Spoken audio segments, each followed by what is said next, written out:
Salut à tous, j'espère que vous allez bien. Bienvenue dans cette nouvelle vidéo. Donc voilà, c'est une petite vidéo donc voilà, pour faire un petit récapitulatif après un an, bientôt un an et demi.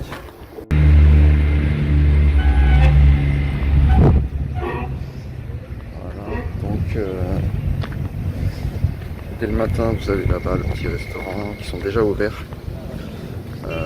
Ou les petites tiennes dès 6h, 6h30 du matin, donc ici ça se lève assez tôt. Donc voilà, 6h, 6h30, vous pouvez vous manger des petits ceviches, des petites encebollado, donc c'est des soupes super riches en poisson.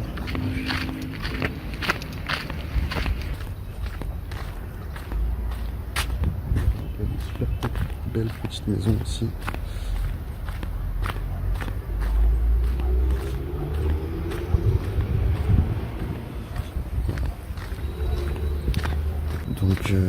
Donc voilà pour ce qui est du travail. Donc je vous disais, hein, vous pouvez peut-être trouver logement contre travail si vous êtes backpacker. Donc peut-être logement contre travail, donc c'est à vous de voir en amont avant de venir, c'est mieux. Ou après peut-être même sur place, hein, vous pouvez peut-être aussi trouver en parlant avec des gens, des locaux sur place, ou des étrangers même. Donc il y a certains groupes d'expats aussi, donc vous pouvez peut-être trouver. Et en amont aussi, vous pouvez peut-être trouver en amont en contactant directement les gens pour du travail, que ce soit des restaurants, que ce soit plein de choses. Que ce soit dans des cultures de bananes, etc. Bah, ça à vous de voir. Les restaurants, bars. Voilà, pas mal de petits trucs, hein. Vous demandez est-ce qu'il y a besoin de quelqu'un, etc. Et puis on vous donnera la réponse soit en amont, soit si vous êtes déjà ici sur place, bah, faut être pareil, hein. Vous demandez s'il y a besoin. Et puis voilà. Donc ok, pour ce qui est des logements, donc voilà, je vous ai dit une fourchette de prix entre 350 et c'est le matin, donc c'est entre 350 en moyenne, 380 euros. Donc voilà, ça dépendra de là où vous serez. Il y a des endroits c'est plus ou moins cher, comme à Olonne, Montanita, etc. Parce que bon, c'est dans des zones vraiment touristiques et où il y a pas mal d'expats. Donc les prix montent un peu plus vite, je dirais, que du côté de Salinas ou du côté de Santa Elena, etc. Donc l'année, après avoir passé ici en Équateur, donc voilà, franchement, donc rien à dire, c'est super bien, c'est vraiment un pays donc que je conseillerais, que je conseille vraiment si vous voulez découvrir l'Amérique latine, si c'est votre premier pays en Amérique latine. Donc voilà, je le conseille vraiment. Il y a plein de choses à voir. Ça reste quand même super beau. Il y a des endroits, des coins magnifiques. Donc voilà, sans hésiter, je vous recommande vraiment l'Équateur, malgré qu'on n'en parle pas assez d'ailleurs en France du tout. On n'en parle pas beaucoup. Donc voilà, comme je vous disais, comme je l'ai dit dans une précédente vidéo, ça reste encore un pays qui est encore préservé du tourisme de masse, comme on pourrait voir en Thaïlande ou au Mexique, en Colombie, où il y a déjà beaucoup plus de touristes. Donc voilà, l'Équateur, il y a quand même des stations balnéaires avec pas mal de touristes, comme Salinas ou Montanita, avec pas mal d'Américains, de Canadiens, d'Espagnols, mais voilà, ça reste quand même préservé du tourisme de masse, ça reste quand même raisonnable. Donc voilà, il y a de quoi vraiment faire la fête aussi, mais voilà, on n'est pas dans la masse comme à Paris ou même à Londres. Donc voilà, ça reste bien si vous voulez un endroit où vous êtes un peu plus tranquille en fait, vous voulez vous retrouver vraiment quand même à l'étranger sans avoir que des Anglais de tous les côtés ou que des gens qui parlent français. Donc voilà, pour nous c'était pas vraiment ce qu'on recherchait, donc voilà, c'est vraiment pas mal à ce niveau-là. En termes de sécurité en plus, c'est vraiment safe. Donc voilà, à part certains coins où le soir à éviter, peut-être comme je vous le disais, comme des villes comme Guayaquil, où ça reste quand même assez chaud dans certains secteurs, mais voilà, il y a des choses aussi très belles à Guayaquil, donc faire attention, c'est un peu comme partout à Paris aussi, il y a des endroits un peu à risque,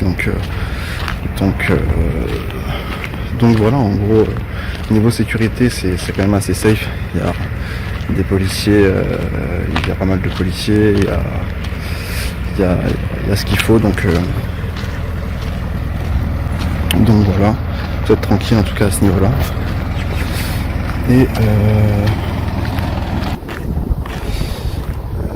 voilà donc pour la sécurité. Pareil en termes de santé, niveau des soins, des hôpitaux, etc. Il y a quand même pas mal de choses. Donc il y a des hôpitaux privés payants, il y a des hôpitaux publics gratuits. Donc médecins pareil. Il y a des cliniques. Donc voilà, il n'y a peut-être pas toute la technologie, des infrastructures qu'on pourrait avoir en France, qu'on pourrait retrouver en France, mais il y a quand même ce qu'il faut. Il y a des médecins super qualifiés aussi, des médecins cubains, donc réputés pour être les meilleurs aussi. Donc voilà, c'est pas si pauvre que ça, contrairement à ce qu'on pourrait croire.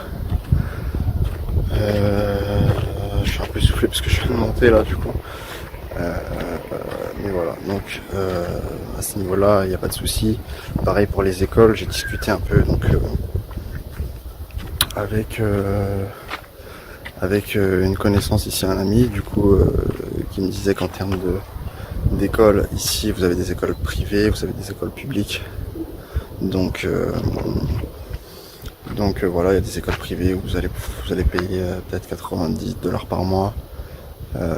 Et il y a des écoles privées où vous allez, de la petite enfance jusqu'à la grande, jusqu'à petites écoles, jusqu'à grandes écoles. Vous allez payer peut-être $150-300 par mois. Donc là, après ça, à vous de voir. Et il y a des écoles publiques. Donc la différence, elle va être entre les écoles privées et les écoles publiques, pas forcément si énorme que ça, mais on va dire que dans les écoles publiques, pour les petits, pour les enfants, voilà, quand vous inscrivez votre enfant à l'école publique ici, vous n'aurez pas forcément le choix de le mettre dans la ville où vous souhaitez. Donc ça sera plutôt sur dossier où voilà, il peut être amené à être dans une école, dans une ville un peu plus loin. Donc voilà, vous n'aurez pas forcément le choix et après peut-être faudra faire des demandes, des papiers pour l'envoyer dans une autre école plus proche de chez vous. Donc voilà, c'est comme il doit y avoir beaucoup de demandes, beaucoup de monde qui veut envoyer son enfant dans une école publique gratuite. Donc du coup voilà. Et donc de ce que j'ai compris, les écoles publiques, il y a un peu moins d'apprentissage, on va dire, c'est un peu moins élevé le niveau, quoi. Donc voilà, après il y en a qui décident d'inscrire dans une école privée, donc ça commence à $90 environ. Il y en a un peu partout, hein. L'école privée payante, $90 par mois, ce qui fait à peu près 80 €. Voilà, et il y en a $300 par mois. Donc là, la différence va être au niveau des infrastructures. Il y en a peut-être qui auront une piscine. Il y en aura qui auront peut-être des meilleurs ordinateurs, etc. Donc la différence se fera à ce niveau-là. Après, au niveau des cours, ça change pas énormément. Donc, voilà. L'avantage avec les écoles privées, si vous envoyez vos enfants dans des écoles privées, c'est que ils auront peut-être un meilleur suivi. Ou s'il y a des soucis, etc., vous pouvez parler avec les professeurs pour voir tel ou tel point. Donc voilà, il y a peut-être plus de facilité à ce niveau-là. Sinon donc voilà, en termes de sécurité, je vous disais, ça reste quand même assez safe. Voilà, il y a peut-être des endroits à Quito le soir à éviter, etc. Donc c'est un peu comme partout, hein. Mais sinon en termes de sécurité, de ce que j'ai vu, ça reste quand même assez safe. Pour un pays d'Amérique latine, voilà. Je crois que ça reste même le plus sûr d'Amérique latine. Donc après il y a certainement des, euh, des choses qui se passent aussi en termes de délinquance, mais voilà, en termes de délinquance ou ce qui est des gangs, etc. Mais bon, on n'est pas non plus dans tout ce qui est niveau de violence comme au Mexique, etc. Quoi. Donc voilà, l'Équateur reste safe dans l'ensemble. Il y a des villes donc super bien, donc voilà, il y a des villes à éviter. Donc voilà pour ça. Donc je vous disais, les hôpitaux, c'est pareil. Il y a tout ce qu'il faut pour les soins. Et voilà, au niveau des écoles, on a fait un peu le tour, je vous ai dit. Donc voilà, école privée, école publique. Voilà, on me demande aussi beaucoup pour les visas. Ça après c'est chacun à un cas différent en fonction de votre situation et en fonction des visas que vous souhaitez avoir ici en Équateur. Donc il y aura les visas retraités, les visas investisseurs,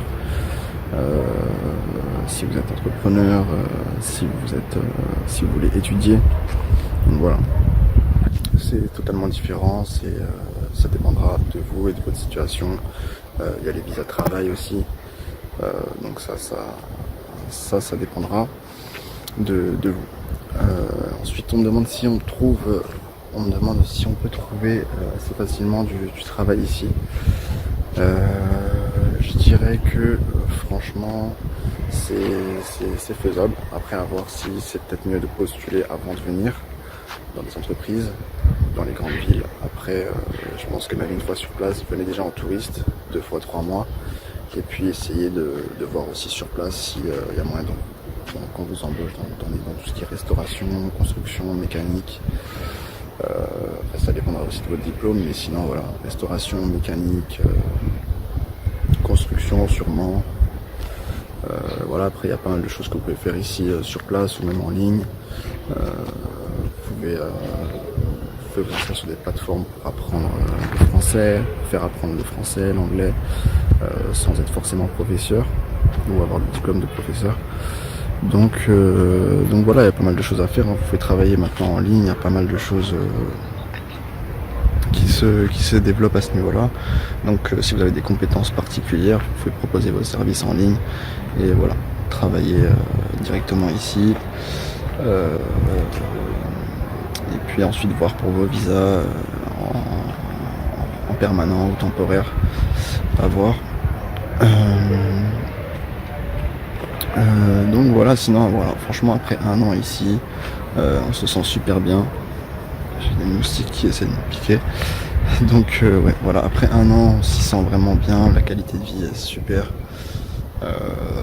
Le climat franchement top, il y a dû avoir peut-être 2 jours, 3 jours de pluie depuis 1 an.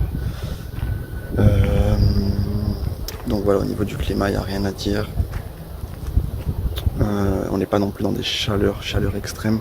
Ça dépend, là on arrive sur la période de l'été, mais sinon on n'est pas non plus dans des chaleurs insupportables comme il pourrait y avoir à Dubaï où on atteint les 50 degrés. Donc voilà, ici ça tourne en général entre 24, 28, 30 degrés avec le soleil, ciel bleu, donc voilà, ça c'est top. En termes de nourriture ici, pareil, rien à dire. Vous mangez frais, vous mangez beaucoup plus naturel qu'en France. Donc ça c'est vraiment top, et il y a vraiment de la qualité au niveau de la nourriture. Que ce soit au marché ou que ce soit dans les supermarchés. Voilà, c'est de la qualité. Pareil pour les street food, c'est souvent du poisson, du poulet, mais généralement ça reste beaucoup plus frais, beaucoup plus sain que la nourriture qu'on pourrait retrouver en France, même dans certains restos en France on peut être amené à manger du surgelé, etc. Donc voilà, à ce niveau-là, c'est top. Et puis voilà, hein, franchement, les gens sont super cool. Vous pouvez vous faire des amis sans souci. Donc c'est à vous de sauter le pas ensuite. Et puis voilà, d'être social, tout simplement, sociable, pardon. Et puis vous pourrez vous faire des amis ici sans souci, même si vous faites un nouveau départ et que vous venez, vous connaissez personne, vous n'aurez pas de souci à vous faire des amis. Donc voilà. Donc ouais, après un an, ici tout va bien, tout est nickel. Ça nous a permis de voir pas mal de choses au niveau de la côte. Et encore, on n'a pas fini, il y a pas mal de choses encore qui nous restent à découvrir, pas que dans la côte, mais aussi ailleurs dans le pays. Donc ça, c'est cool, on partagera aussi d'autres choses. Et puis voilà, pareil pour ce qui est des biens immobiliers ici, c'est bien pour ceux qui veulent investir, parce que comme je vous disais, j'ai fait une vidéo immobilier il n'y a pas longtemps. Et voilà, au niveau des taxes, il y a beaucoup moins de taxes qu'en France, et c'est beaucoup plus simple d'avoir un bien ici, beaucoup plus facile, on va dire, d'acquérir un bien ici immobilier. Donc voilà, même sans être résident ici en Équateur. Donc voilà, le processus est simple. N'hésitez pas, si vous voulez des conseils sur ça, justement, à m'en faire part soit en me contactant par mail ou sur Instagram directement. Et voilà, donc bilan après un an, tout est clean, tout est nickel. Rien à dire sur le pays, et voilà, je le recommande sans hésitation.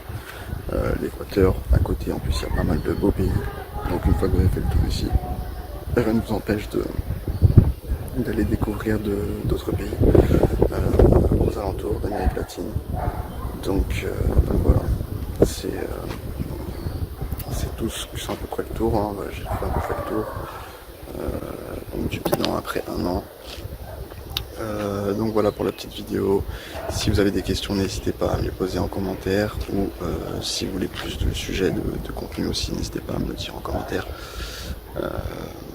Et je me ferai un plaisir d'y répondre. Pareil, si vous voulez me contacter par mail, etc., n'hésitez pas. Et voilà, un maximum de pouces bleus, ça fait toujours plaisir et ça aide à référencer la chaîne. Et je vous dis à bientôt pour une prochaine vidéo. N'hésitez pas à vous abonner pour ne rien rater et pour soutenir la chaîne.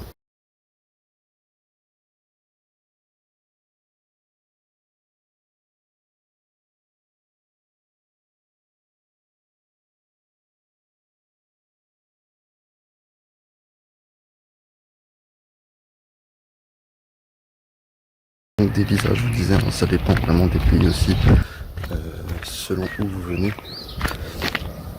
Selon où vous venez, si vous venez du pays d'Afrique, etc., si vous venez du pays d'Europe, ça sera pas les mêmes. Il y a certains pays d'Afrique où ça sera la même chose, il faudra juste le passeport.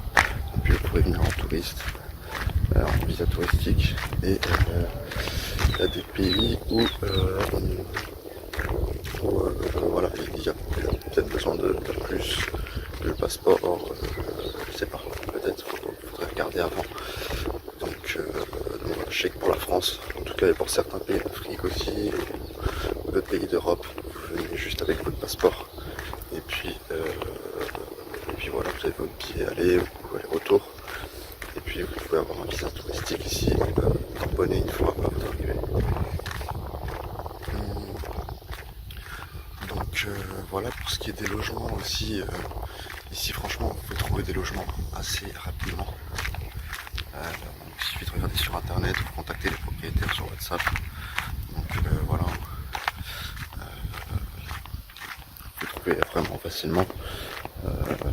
Vraiment si vous galérez, vous pouvez me contacter, mais sinon sur internet vous pouvez trouver, vous pouvez les contacter via WhatsApp. Ici on utilise beaucoup WhatsApp. Et puis après vous pouvez même trouver sur Airbnb, hein. Airbnb il y a toujours de quoi faire, donc vous pouvez trouver aussi sur Airbnb. Et voilà, pour les logements ça sera environ aux alentours de 300 € à 450 € selon vos choix de logement, selon vos goûts, où vous êtes situé, si quelque chose passe à la mer, si c'est 6 mois, si c'est pendant un an, pendant 3 mois. Donc voilà. Généralement, voilà, comme je vous dis, c'est donc environ. Vous pouvez avoir même des logements à 250 $, mais la plupart du temps, ça sera, donc voilà, pour faire une fourchette, ça sera entre 250 $ et 450 $. Pour avoir quelque chose de bien à 450 $ du coup. Ce qui fait aux alentours de 380 € en moyenne, quoi, 350 € en moyenne. J'ai à avoir quelque chose de très bien. Voilà ce qui est pour les logements. Voilà ce qui est pour les logements. Du coup, ensuite, pour ce qui est de comment on appelle ça, donc je vous disais, après il y a des possibilités peut-être de trouver du logement en échange de travail. Ça peut-être ça se fait aussi, mais il faut voir directement. C'est mieux de voir ça directement en contactant ici sur internet, c'est beaucoup mieux. Donc voilà, c'est à vous de voir. Donc sinon, pour la bouffe, franchement, tout ce qui est bouffe, et que ce soit restaurant ou fast food, c'est vraiment des prix super abordables. Donc voilà, je sais pas si vous avez vu un peu dans les shorts que j'ai pu mettre, mais voilà, des fois je vous montre donc les plats qu'on peut manger ici dans un restaurant street food, et voilà, généralement ça dépasse pas les 3 $, 3,50 $. Donc vous pouvez manger à deux un plat énorme avec jus, etc. pour 6 $ au total. Donc 3 $ chacun, ce qui fait même pas 2 € et quelques, 2,50 € chacun, quoi.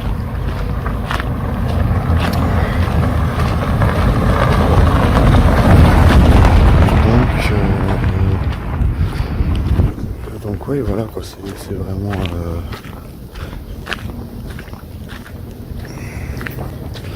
c'est vraiment top. Vous pouvez manger pour pas grand chose. Faites attention, après il faut demander des almuerzos. Donc almuerzo, c'est dire repas du midi. Donc il y a généralement 2-3 plats pour le repas du midi, 2-3 plats différents, c'est à vous de choisir, et ceux-là en général ils sont à 3 $, 3,50 $. Vous pouvez même tomber sur des almuerzos à 2,50 $, donc par personne. Et je vous dis, il y a une soupe, un plat, un jus, donc c'est et le plat c'est un vrai plat, vous êtes vraiment bien. Donc voilà, c'est vraiment pas cher. Après, si vous arrivez, vous connaissez pas du tout, ou vous avez envie de prendre, parce que généralement ils sont pas présentés à la carte, donc si vous avez envie de prendre après à la carte, parce que des fois c'est pas écrit que y a des almuerzos, donc ça va être des plats à la carte. Vous pouvez arriver sur du 7 $, 8 $, parfois même 15 $. Donc il y en a pour de tous les prix. Et voilà, c'est à vous de voir directement selon vos envies, selon votre budget, si vous avez envie de manger un plat à la carte, ce qui est différent des almuerzos. Donc généralement c'est un petit peu plus cher. Et voilà, donc si vous voyez que c'est pas écrit, vous demandez un almuerzo, et s'il n'y a pas d'almuerzo, ça sera un plat à la carte, tout simplement. Ou si vous avez vous-même envie de prendre un autre plat à la carte, sur la carte, vous prenez un plat à la carte qui sera peut-être un peu plus cher, mais voilà, c'est selon vos envies. Et donc sinon, pour ce qui est des plats, voilà, ça reste vraiment raisonnable, c'est super pas cher. Vous pouvez manger limite tout le mois au restaurant au lieu de faire les courses, et peut-être pas tout le mois parce que normalement vous en aurez marre, mais voilà, c'est largement faisable pour ceux qui n'ont pas du tout envie de faire les courses, etc. C'est tout à fait possible. Et voilà, vous avez des restaurants aussi qui proposent uniquement des soupes, donc ils sont spécialisés en soupe, ou voilà, vous allez venir vous payer 2 $, et vous avez une énorme soupe avec plein de poissons dedans, donc poissons frais, mais vraiment des morceaux de poisson énormes, quoi. Vous avez l'impression que vous sortez de là, vous allez manger un bucket de KFC, alors vous allez manger un bol de soupe, mais c'est énorme, c'est du poisson frais, etc. C'est vraiment très bon. C'est pimenté, mais ça passe. Après, ils mettent le piment sur le côté si vous voulez. On appelle ça de l'ahi ici. Ahi, ouais. Et du coup, voilà, si vous prenez pimenté, vous pouvez. Et voilà, ils ne mettent pas la dose de piment. Vous avez la gorge en feu, quoi. C'est vous qui choisissez. Donc, pour ceux qui n'aiment pas trop le piment, ça c'est bien.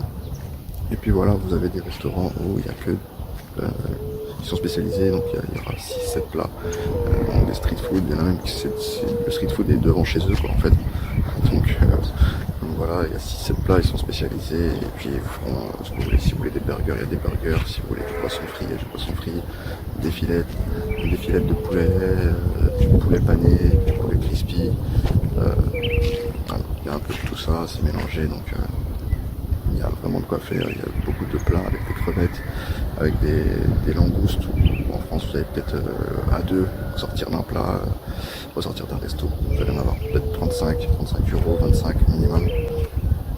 Donc là ici vous mangez des langoustes et du crabe, etc. pour vraiment, je vous dis, 6-5 dollars. Donc voilà. Et du homard aussi, vous avez aussi du homard. Donc voilà, c'est vraiment pas cher. Donc pour ce qui est de la nourriture, même au marché, c'est vraiment pas cher, etc. Donc vous demandez $1 de ça, $1 de ci, mandarine ou fraises, etc. Vous sortez avec 1 kilo. Donc c'est vraiment énorme. Pareil pour le poisson, hein, vous demandez 5 euros de poisson, vous sortez avec 2 kilos de poisson au marché. Pour la viande, c'est pareil. Vous demandez 5 euros, vous ressortez avec 1,5 kg de viande, quoi. Que ce soit de la viande hachée, que ce soit du poulet, n'importe quoi. Donc voilà, c'est super bien à ce niveau-là. Et puis par contre voilà, donc c'est en voie de développement, donc c'est même déjà bien développé, je dirais. Mais ça va continuer de se développer, continuer à avoir des constructions de plus en plus, etc. Donc au niveau du tourisme, je pense qu'il va y avoir de plus en plus de tourisme aussi. Et voilà, donc pour ce qui est des loyers ou des logements, ou même de la nourriture, peut-être que ça peut augmenter d'ici les prochaines années. Donc si vous avez quelque chose à faire, peut-être que ce serait dans l'idéal maintenant. En tout cas si vous voulez investir, parce que voilà, peut-être qu'après les prix vont commencer à augmenter, peut-être pas doubler quoi, mais d'ici 5 ans, ça va bien augmenter, je pense. Parce qu'il y a pas mal de constructions qui se font, le pays se développe bien, au niveau des routes aussi, etc. Donc voilà, il y a du changement vers le positif. Donc voilà, je pense que d'ici 5 ans, ça peut potentiellement augmenter en tourisme et augmenter au niveau des prix dû au développement. Voilà. Donc voilà, je pense que j'ai fait un peu le tour. Vous avez un peu toutes les infos sur le pays, donc voilà. Quand on fera des vidéos sur les autres parties de l'Équateur, donc je vais vous faire une idée aussi si vous aimez plutôt les secteurs où c'est la montagne ou plutôt les secteurs où c'est sur la côte, etc. Donc voilà, on fera d'autres vidéos directement sur place. Donc je pense Quito puis Cuenca, ce serait pas mal. Cuenca, et puis voilà, on fera peut-être une vidéo sur Puerto Lopez aussi, donc c'est une grande ville sur la côte avec des super belles plages aussi. Donc voilà, mais après pour ce qui est des montagnes, etc., donc ce sera plutôt Quito, Cuenca, et puis voilà, peut-être changement de climat aussi, changement de température, mais pas plus que ça. Voilà, Quito, Cuenca, et puis on fera peut-être Baños aussi, donc c'est pareil, une station, c'est un lieu touristique aussi, donc dans les montagnes.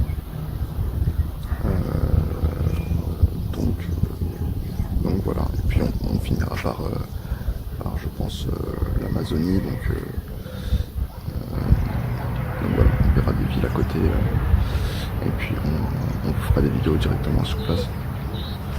Donc voilà, pour le résumé après un an ici, je trouve que ça s'est super bien passé, on s'est super bien acclimaté. L'expatriation ça va pas trop dur, faut vraiment sauter le pas, vous lancer, même si voilà ça peut être dur parfois on se pose pas mal de questions, est-ce que la famille ça va être compliqué, etc. Mais voilà, si vous posez trop de questions, au final vous faites rien et puis voilà tout simplement. Donc sautez le pas, n'hésitez pas, je vous conseille fortement l'Équateur pour voyager en Amérique latine et pouvoir poser vos valises pour long terme. Donc voilà, super beau pays, rien à dire, les gens sont vraiment cool, sympas, et voilà, ils sont vraiment contents de leur pays, ils sont fiers de leur pays, les gens sont pas désagréables, voilà, c'est franchement rien à dire. Ils sont contents de vous servir, que ce soit dans les restaurants, que ce soit dans les hôpitaux, que ce soit dans les épiceries, voilà. Il n'y a aucun problème. Même tout ce qui est de la police, etc. C'est vraiment, ils ont la joie de vivre, quoi. Ça n'a rien à voir avec en France. Ici, vous pouvez voir des policiers qui se prennent pas la tête, des policiers avec casque, sans casque. Ici, on va pas vous faire chier pour un clignotant ou vous leur remettre une amende parce que vous n'avez pas le casque. Ici, ils passent à côté de vous, ils font leur vie et puis voilà. Ils sentent qu'il n'y a rien, ils sont pas là à chercher la petite bête, etc. Donc, en France, c'est beaucoup la politique du chiffre au niveau de la police, politique du chiffre, et voilà, on se demande si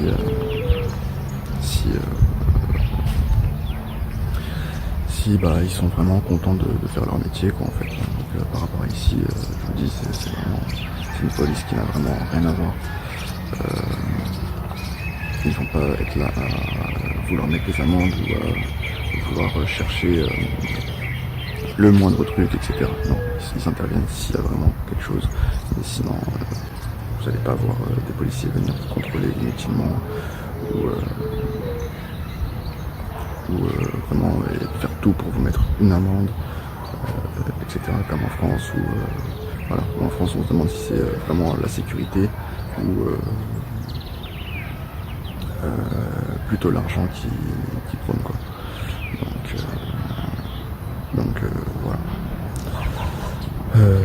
C'est vraiment une police, ouais, je vous dis, qui n'a rien à voir. Vraiment rien à voir. Ils font leur taf, ils font leur vie, vous les voyez vraiment tranquilles.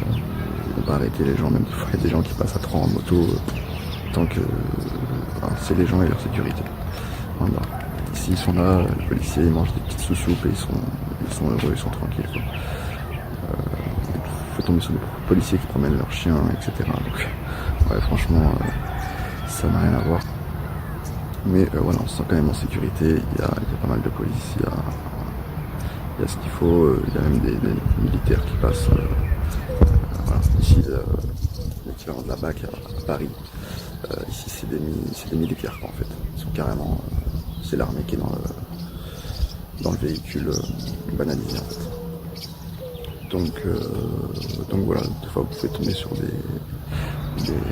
des gens qui sont contrôlés vraiment par l'armée et que bon, après c'est des gens peut-être pas très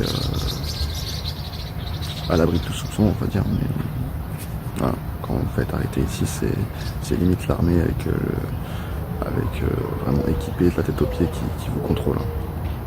Voilà, c'est peut-être niveau pour leur sécurité ou peut-être qu'il y a déjà eu des problèmes, etc. Donc quand ils interviennent vraiment de façon très très musclée.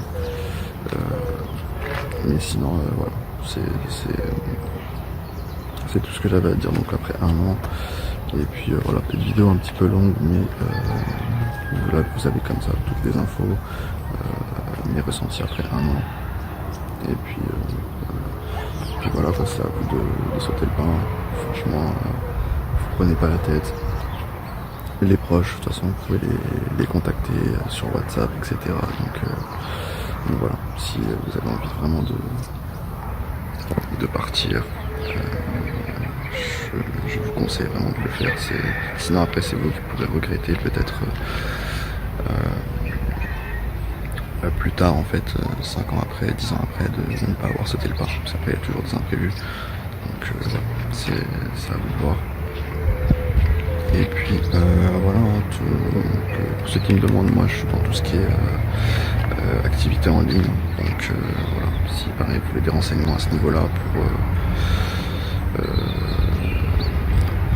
vous expatrier et avoir peut-être des revenus soit complémentaires ou des revenus vraiment qui tombent tous les mois aussi, des vivre de votre activité en ligne, n'hésitez pas à me contacter et voir